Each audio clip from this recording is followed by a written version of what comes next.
On va plonger aujourd'hui dans l'un des manuels politiques les plus marquants et aussi les plus controversés du XXe siècle.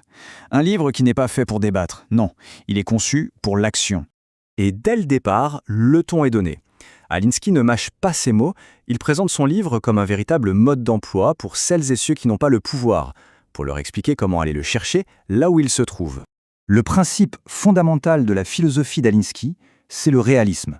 Un réalisme politique, on pourrait même dire absolument impitoyable. Pour lui, si on veut changer le monde, il faut d'abord le regarder bien en face, sans aucune illusion. Alors regardons ça. Alinsky, il dit qu'on ne vit pas dans un monde d'anges, mais un monde plein d'angles. C'est une arène où c'est l'intérêt personnel qui prime.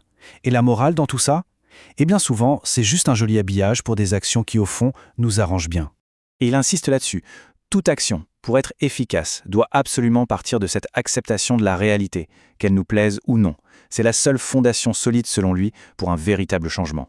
Dans ce monde bien réel, Alinsky nous dit que l'humanité se divise, en gros, en 3 groupes bien distincts. C'est sa façon de cartographier le champ de bataille sociale. Allons voir ça de plus près. Ce qui est fascinant ici, c'est la dynamique qu'il décrit. On a cette tension permanente entre ceux qui ont tout et qui veulent surtout que rien ne change, ceux qui n'ont rien et qui veulent leur part du gâteau, et au milieu, la classe moyenne, un peu tiraillée, un peu perdue. Pour Alinsky, c'est précisément de cette friction que naît le changement social. D'accord, mais comment on agit concrètement dans ce monde? Eh bien, pour Alinsky, tout commence par les mots. Certains mots font peur, et les radicaux doivent se les réapproprier. Le premier sur la liste, c'est le mot « pouvoir ».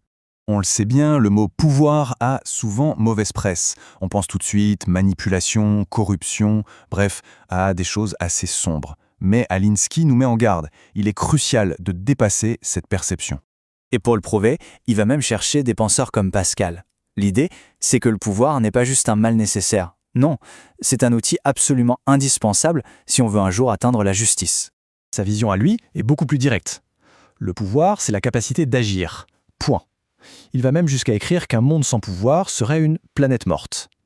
La vraie question n'est donc pas de fuir le pouvoir, mais de s'organiser pour l'obtenir et l'utiliser. Cette vision très pragmatique du pouvoir nous amène directement à la partie la plus corsée du livre.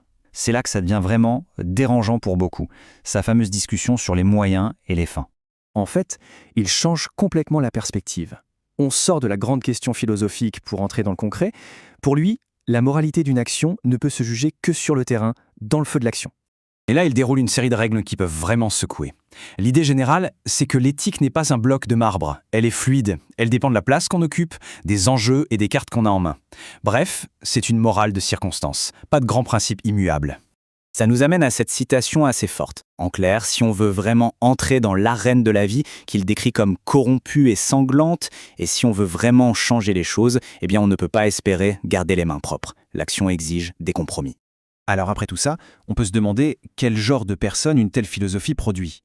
La réponse d'Alinsky est claire. Ni un saint, ni un idéologue. Non, ça produit ce qu'il appelle un radical réaliste. Voyons un peu le portrait robot. Voilà donc le profil. C'est quelqu'un de pragmatique, d'irrévérencieux, de curieux, de flexible. Son but, ce n'est pas de rêver, c'est d'organiser les gens ici et maintenant pour construire du pouvoir et obtenir des résultats concrets, tangibles. On le voit bien, les idées de ce livre continuent de provoquer des débats passionnés. Et c'est normal, parce qu'elles nous obligent à regarder en face la relation très complexe entre le pouvoir, la moralité et la quête d'un monde meilleur. La question finale reste donc entière. A-t-on affaire à un guide intemporel pour un changement efficace ou à un manuel dangereux qui justifie la prise de pouvoir à tout prix?